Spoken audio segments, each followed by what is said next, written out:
करते हुए हमने अपनी आत्मा को उस शक्ति के साथ जोड़ना है। और वैसे तो ये योगासन हमारी भारत की संस्कृति, हमारे ऋषि मुनियों से लेके, पुराने ज़माने से लेके हमारी है, लेकिन अब हम सतर्क कम हो गए हैं जब यही फॉरेनर हमें बताते हैं। हम क्योंकि आजकल के ज़माने में कॉपी करना, जैसे सभी को पता है, जो बाहर से जो होता है वो अच्छा ही रहता है, अंदर से कुछ भी रहे। तो वही जैसे बाहर का विदेशों से आया हुआ यही आसन हमारा भारत का उन्होंने हमको वापस दिया और अब हम उस पर बिलीव करने लगते हैं जैसा कि ये है हमारा ही। तो जैसा कि अभी सभी के ख्याल में आ गया है, नॉलेज आ गया है, सभी समझ गए हैं, सतर्क हो गए हैं कि ये हमारी आसन है, हमारी प्रथा है, हमारी संस्कार है, हमारी संस्कृति है। तो हमने इसका सबसे पहले तो हमें मालूम पड़ना चाहिए हम करते क्यों हैं। जैसा कि हमको बचपन से सिखाया जाता है कि नहाना जरूरी है, ब्रश लगाना जरूरी है, वगैरह वगैरह, जैसा भी। तो बाह्य रूप से तो हम पूरी तरह से सफाई करते हैं, लेकिन आंतरिक सफाई कौन करेगा? ये योग और प्राणायाम, इनके माध्यम से हम अंदर से अपने अंदर के अवयवों को नहलाते हैं, धुलाते हैं। अगर उनका स्नान नहीं हुआ तो यानी हम अधूरे हैं। तो इसीलिए कहने का तात्पर्य है कि यह बहुत ही जरूरी और आवश्यक है हम सबके लिए कि योग और प्राणायाम यानी उनके साथ जोड़ने के लिए प्राणायाम करना और आसनों के माध्यम से योगा करना, आसन करना, और हमें उनको अपने साथ जोड़ना, जिससे शारीरिक रूप से हमें जो कई बीमारियां आजकल जैसे डायबिटीज, साइटिका आदि जितनी बीमारियां हमें लगी हुई हैं, तो पहले के ज़माने में आयुर्वेदिक और नेचुरोपैथी और आसनों के माध्यम से हम ठीक करते थे। लेकिन अब विदेशों का आया हुआ दवाइयाँ औषध लेके अभी थक कर फिर से हम वापस इसी की तरफ बढ़ चले हैं। अब हमें पता चल गया है तो हमें इसी की ओर आना है और उस पर विश्वास रखते हुए हमें करना है। उसमें शरीर के जो हमारे हर एक अंग रहते हैं, आँखें, कान, नाक, रसा, जो भी हमारे शरीर के अलग अलग अंग हैं, आंखों का चश्मा कैसे जाता है वो भी इसके माध्यम से जा सकता है। कानों की शक्ति हमारी कम होती है तो भ्रामरी प्राणायाम के माध्यम से ठीक होती है। शरीर से लगी हुई कितनी बीमारियां हमें जो लगी हुई है हम आसनों के माध्यम से खुद को ठीक कर सकते हैं, वगैरह वगैरह। आंतरिक जो भी है बीमारियां तो हम इसे ठीक कर सकते हैं। तो हमने सभी ने इसका लाभ लेना चाहिए और सभी ने आवश्यक जो से बताया गया, जैसे नहाते हैं रोज, नहा के पूजा करते हैं, उसी तरह हमें योग प्राणायाम करते अपने शरीर को भी नहलाते हुए पवित्र आत्मा से शरीर की शुद्धता से लेके हमने करना। अब ये हम पर है कि हमने निर्णय लेना है कि हमें करना है या नहीं करना। तो अलग अलग प्रकार से जैसे हमें दादा बताएंगे आसना और उनके फायदे बताए जाएंगे तो आपकी उस पर रुचि बढ़ जाएगी। जब तक हमें किसी चीज़ का फायदा पता नहीं रहता है तो उसकी तरफ हम ध्यान ही नहीं देता है। कुछ भी चीज़ क्यों करें, क्या फ़ायदा, हमारे मुँह से ऐसा निकलता है। अब आपको जैसे जैसे पता चल जाएगा कि इससे क्या फ़ायदे हैं तो आप सभी आशा है जरूर इसमें रुचि त्याला म्हणतात मोटिवेशन।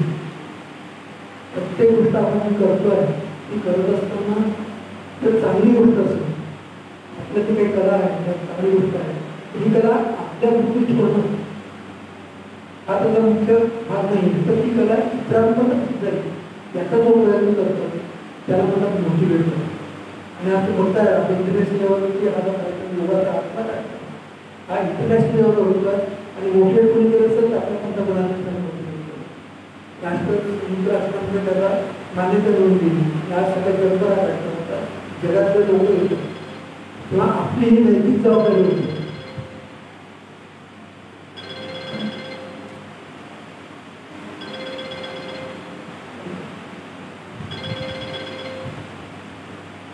आपली नैतिक जबाबदारी होते की असं समजू नका आपण 10 लोकांपासून किती लोकांपर्यंत कार्यक्रम जाणार आहे, पुढे जाणार आहे, 10 लोक 1000 लोकांपर्यंत सहज येऊ शकतात। पण ते 10 लोक कसे पाहिजे, त्या स्वतःला त्यांना पूर्णपणे त्या गोष्टीची माहिती असणं। जेव्हा आपण दुसऱ्याला सांगतो आणि एखादा प्रश्न झाला तर आपल्याला उत्तर देता आलं तर तो कार्यक्रम व्यवस्थित होतो। आपण जेव्हा युवक ते करत असताना एक कल्पना करा की ते योगा करत असताना आपण कशासाठी करतो आणि आपल्याला जेव्हा आपण करतो तेव्हा आपल्याला करता का नाही, मनामध्ये आपले दोन्ही विचार पाहिजे की हा एखादा मी करतोय आणि तुम्ही बघता आणि मी करत आहोत आणि तुम्ही बघताय, कारण तुम्हाला जो कार्यक्रम आहे ते बघताय आणि मुक्तपणाचा भावना मला करता आलं असतं तर की ज्याच्यामध्ये भावना निर्माण होते, क्युरियोसिटी निर्माण होते, ते खूप गरज ही भावना निर्माण होत नाही, ती क्युरियोसिटी निर्माण होत नाही, त्या लोकांना असून नसते करायचं.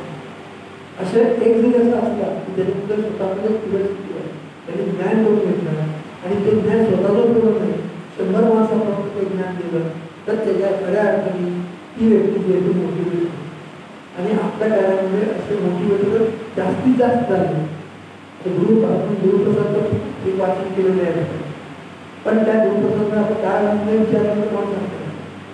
त्या गुरुप्रसादमध्ये योगा काय आहे, योगासन किंवा आपण श्वास घेतो, प्राणायाम करतो, तर आपण ज्या पद्धतीने ओंकार करतो त्याच्यामध्ये टाईम मॅनेजमेंट असतं, सेकंदाप्रमाणे ते कसे संबंधित आहे. एक श्वास आपण घेतोय, त्या श्वासाचं कॉम्प्लिशन आणि आपला एक ओंकारचं कॉम्प्लिशन, त्याचं टायमिंग फिक्स आहे. ते पाहिजे जितकं आपला परफेक्शन येतो तितकं आपल्याला त्याचा फायदा मिळतो.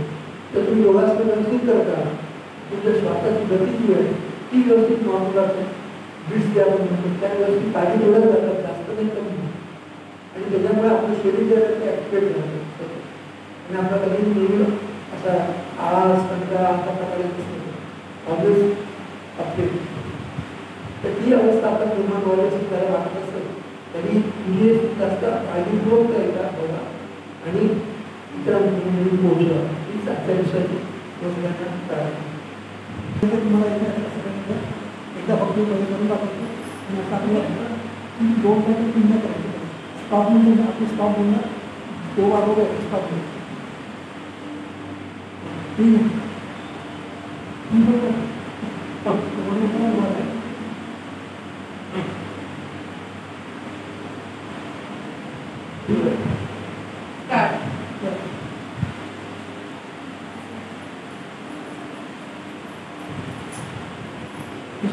सर्कुलेशन होती है पूरी बॉडी की, सिर से लेके पैर तक रक्त संचार हो रहा है, चेहरे की मुस्कान.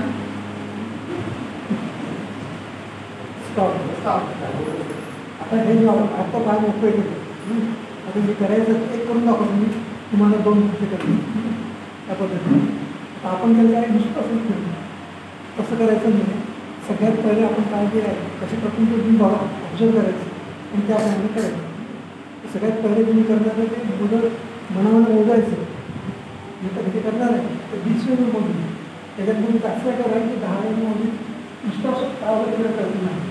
त्याच्यानंतर मी पुन्हा 20 वेळ मोजली त्यानंतर हे गुडघ्या ते 20 वेळ त्यानंतर मी पुन्हा थांबून पुन्हा करणार आणि त्यानंतर 10 वेळ पावणार प्रत्येक जे एका करता 50 सेकंद करणार ऑलरेडी आहे 50 सेकंद करणार आहे.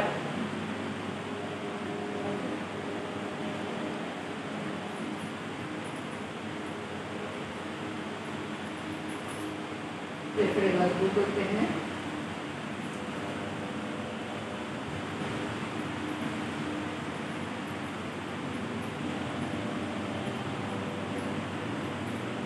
पैरों की मजबूती होती है.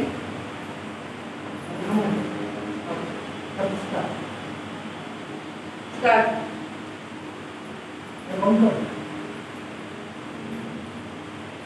दायां बायां पैर, हमारा बैलेंसिंग बढ़ता है, बैलेंसिंग सपोर्ट. रुकना नहीं है, कंटिन्यू धीरे धीरे स्पीड बढ़ानी है. श्वासों पे नियंत्रण होता है जिसका फायदा हमें साधना में मिलता है. स्टॉप.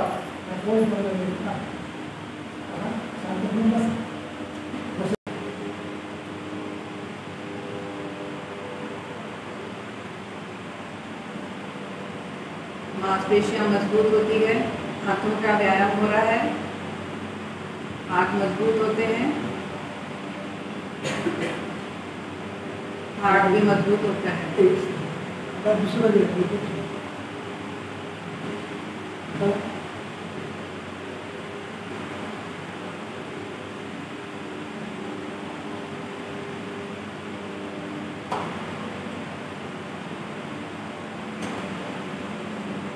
हमारी फैट्स कम हो रही है, वजन कम हो रहा है। स्पॉन्डिलाइटिस के लिए बहुत ही लाभदायक है। नेक रोटेशन हो रहा है।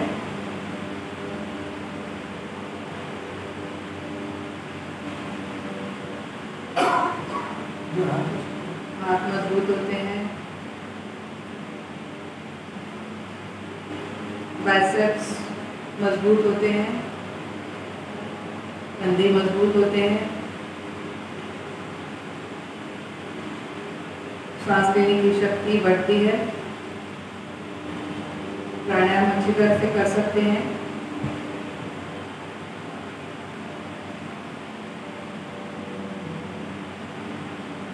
हृदय के लिए लाभदायक। Next part.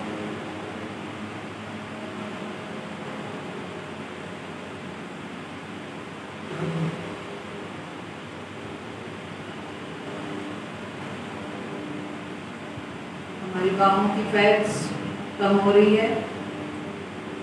ज़्यादा की फालतू की चर्बी कम होती है। शरीर एक्टिव हो रहा है। हमारी पूरी पॉइंट्स हाथों से लेके पूरे शरीर तक पूरी पॉइंट्स को लाभ मिलता है। हमारे शरीर के हर एक अंग को उसका लाभ मिलता है। स्टिफनेस कम होती है।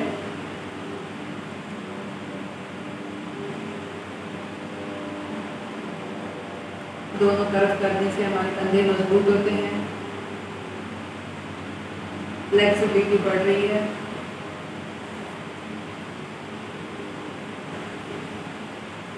कमर के लिए बहुत लाभदायक।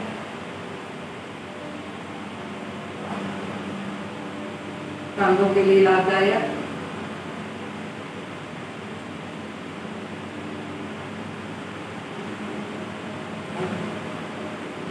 सर्कुलेशन बहुत अच्छी हो रही है। कंधों के लिए लाभदायक। पूरे शरीर के लिए फायदेमंद। पूरे शरीर का रक्त संचार चल रहा है। शरीर से हल्कापन महसूस करते हैं। ये कड़क बॉडी है, क्योंकि हल्की होने लगती है।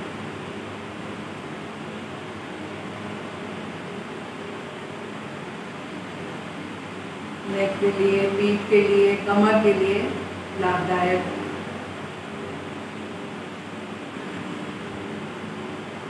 साइटिका वालों ने आराम से लेना है।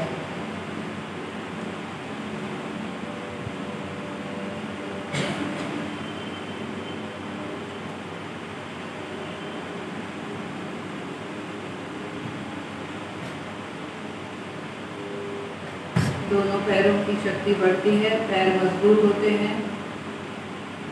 वात वालों के लिए लाभदायक।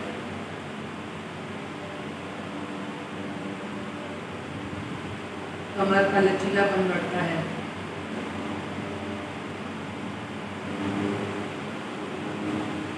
कंधों के लिए लाभदायक।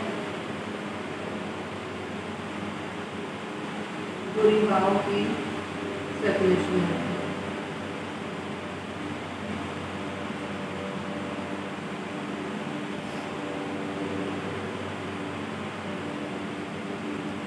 स्टिफनेस कम होती है। शरीर हल्का होता है।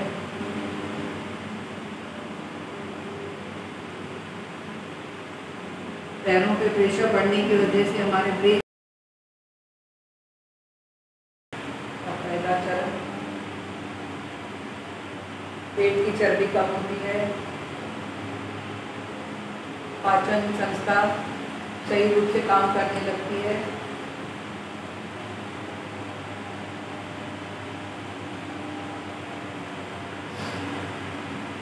हमारे शरीर की स्टिफनेस कम हो जाती है। पेट के लिए लाभदायक। हाथों के लिए, बाहों के लिए लाभदायक।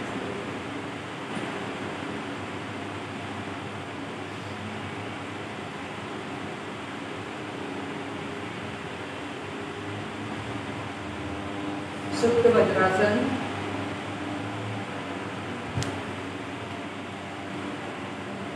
पेट की चर्बी, फैट्स, वजन कम होता है, शरीर हल्का होता है, हम हल्कापन महसूस करते हैं।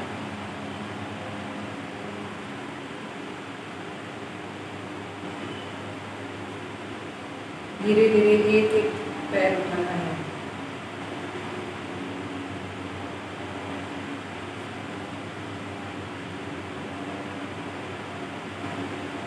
आर्म्स के लिए लाता है।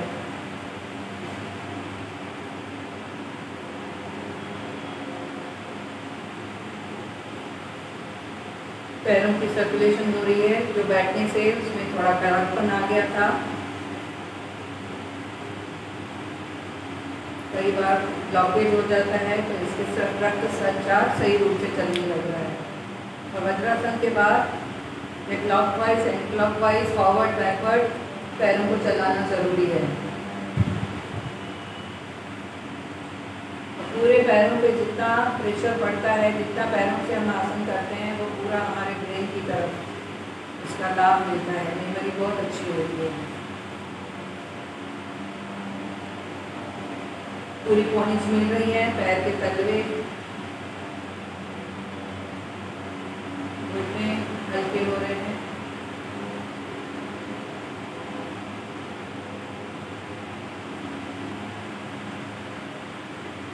पेट के लिए लाभदायक,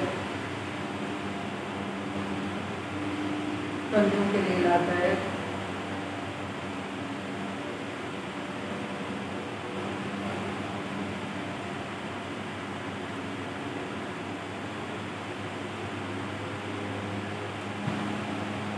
जिनका पद्मासन नहीं लगता है उसका पहला चरण बटरफ्लाई स्ट्रोक्स जिसे हम कहते हैं।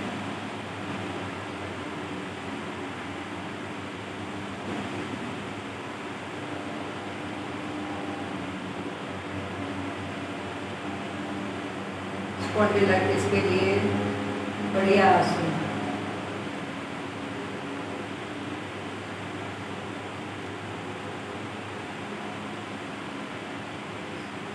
स्पाइन को सर्कुलेशन मिल रही है, हमारा स्पाइन मजबूत हो रहा है। कई जगह हम लोग जैसे एक एक पे बैठते हैं, अधिक समय तक जब नहीं बैठ सकते हैं, इस तरह से सर्कुलेशन करने से स्पाइन मजबूत होता है।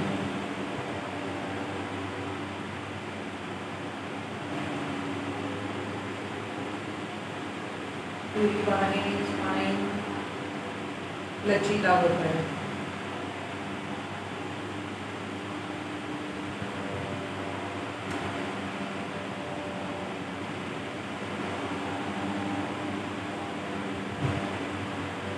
स्ट्रेट होता है।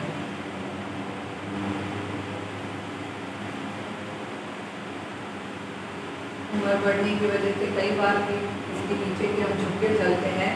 अगर ये रेगुलर करते हैं तो हमारा कभी भी स्पाइन में कोई प्रॉब्लम नहीं आएगा।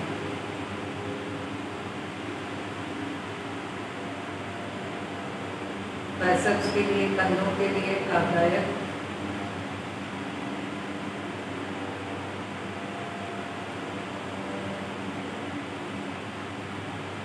जैसा कि हमारा ब्रेन, स्पाइन सब रिलेटेड है, उनको आराम मिल रहा है और रक्त संचार हमारा ब्रेन का सही रूप से चल रहा है।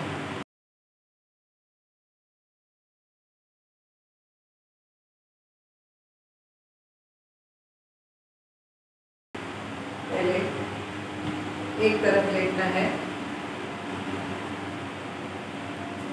फिर दूसरी तरफ।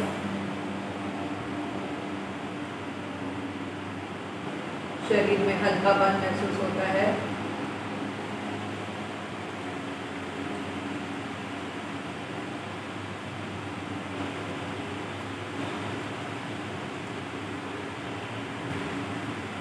स्पाइन के लिए लाभदायक, टांगों के लिए लाभदायक,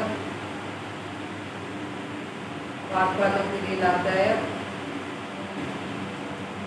पैर से लेके सिर तक पूरा बॉडी का सर्कुलेशन हो रहा है।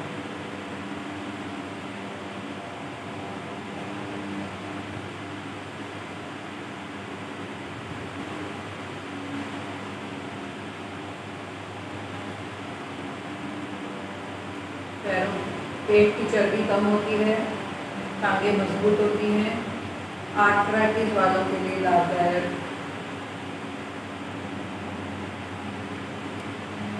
वात पित्त वालों के लिए लाभदायक,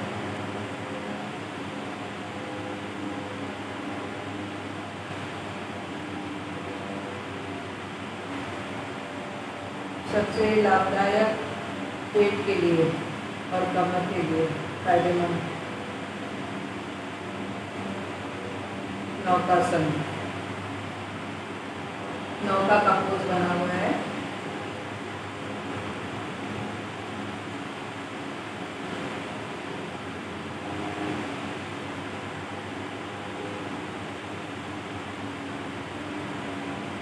साइकिलिंग पैरों के लिए, घुटनों के लिए, जंघाओं के लिए, कमर के लिए लाभदायक।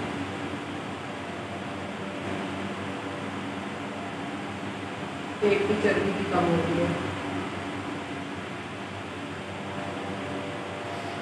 कमर दर्द के लिए लाभदायक, साइटिका वालों के लिए स्पेशल आसन।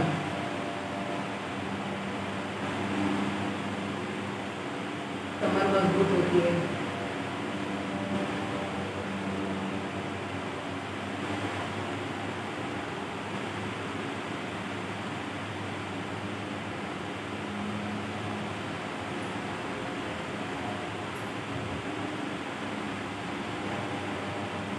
घुटने और कमर के लिए फायदेमंद।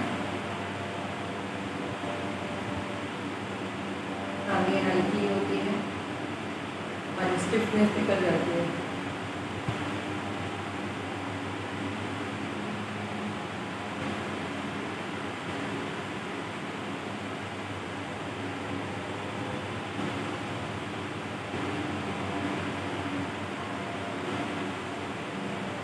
पेट की चर्बी कम होती है, कमर मजबूत बनती है।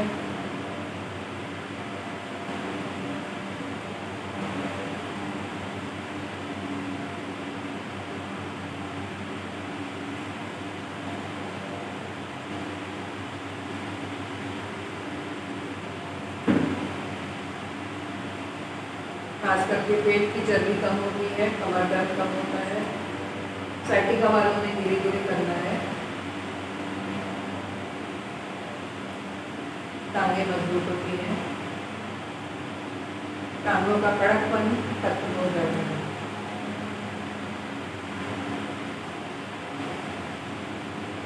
स्पाइनल मजबूत होता है।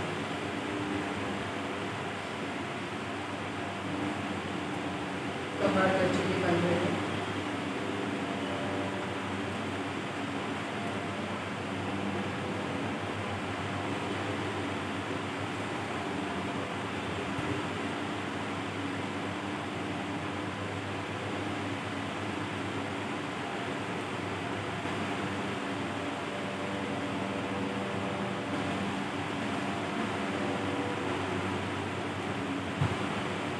पेट पर के बल पर कीजिए आसन।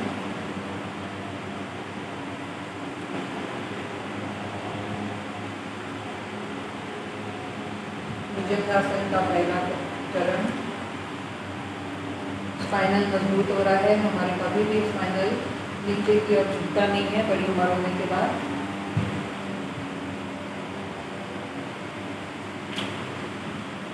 स्पॉन्डिलाइटिस वालों के लिए लाभदायक, आर्थराइटिस वालों के लिए लाभदायक।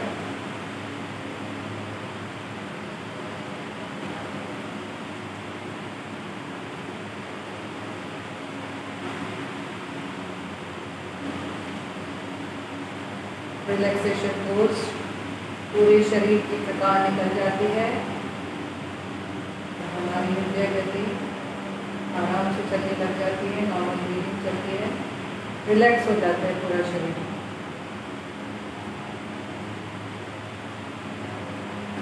दोनों तरफ से करने से पूरा आराम मिल जाएगा।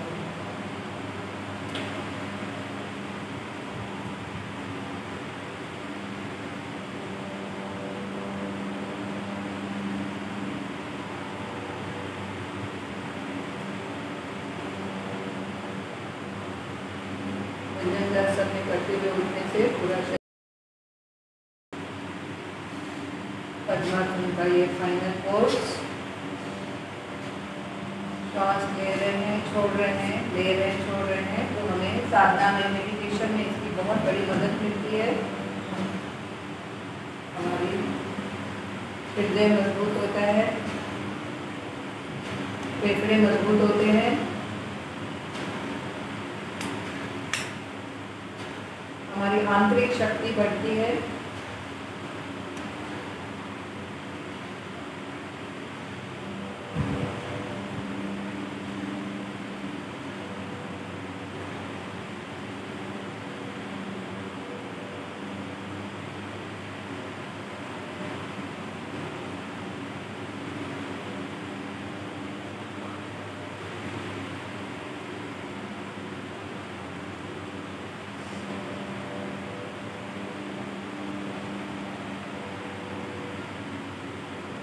कपालभाति, पेट की चर्बी कम होती है, हमारे शरीर के लिए लाभदायक, हृदय मजबूत बनता है, वजन कम होता है, जिनका कम होता है वो सही रूप से काम करने लगती हैं। शरीर की सब आंतड़ियाँ, हमारे शरीर के अवयव, पूरा रक्त हाजमा बनता है।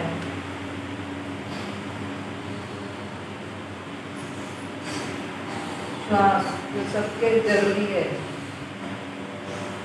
इसी श्वास को हमने कैसे बैलेंस रखना है। सब श्वास कहाँ से लेनी है, कहाँ से छोड़नी है, बाएं से लेके दाएं से छोड़नी है, दाएं से लेके बाएं से छोड़नी है।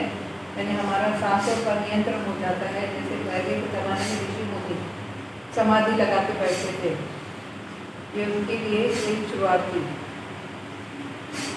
अपने प्राणों पर किस तरह से नियंत्रण रखना, किस तरह से अपनी सांसों को रोककर जितना समय हो चाहे उस समय समाधि लगा के बैठ सकते थे। यही शक्ति हमारे अंदर में सभी के है।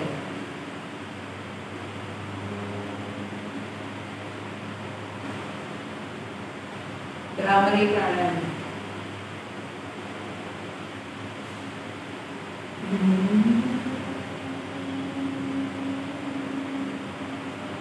अंदर हमारे ब्रेन के पूरे अवयव जो अंदर छोटी छोटी हजारों करोड़ों नसें हमारी काम कर रही हैं, उनका रक्त संचार हो रहा है। और जब अंदर की सब हमारी नसें नर्व्स काम करने लग जाती हैं तो हम जुड़ जाते हैं उन्हीं से। यह है जोड़ना।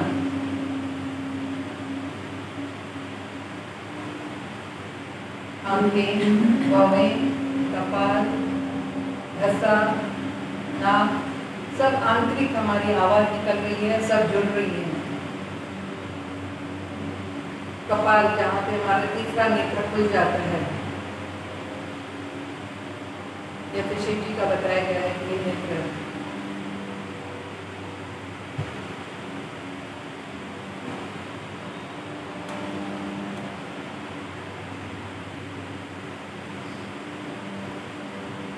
उन्हीं से जुड़ जाते हैं।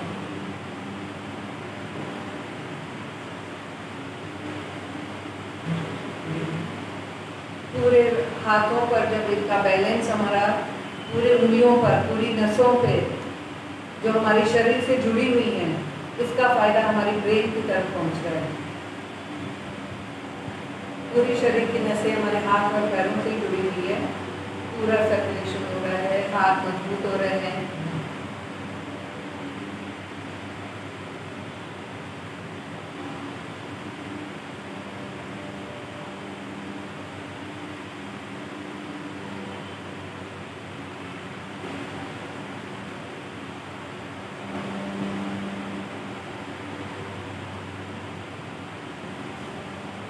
लास्ट स्टेज पद्मासन।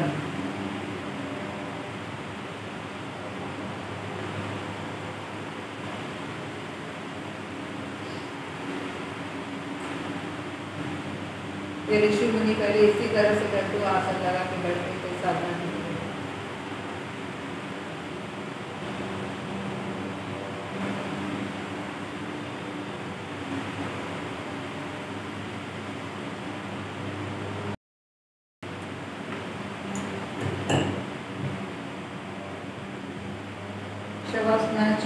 शास्त्रीय पद्धत,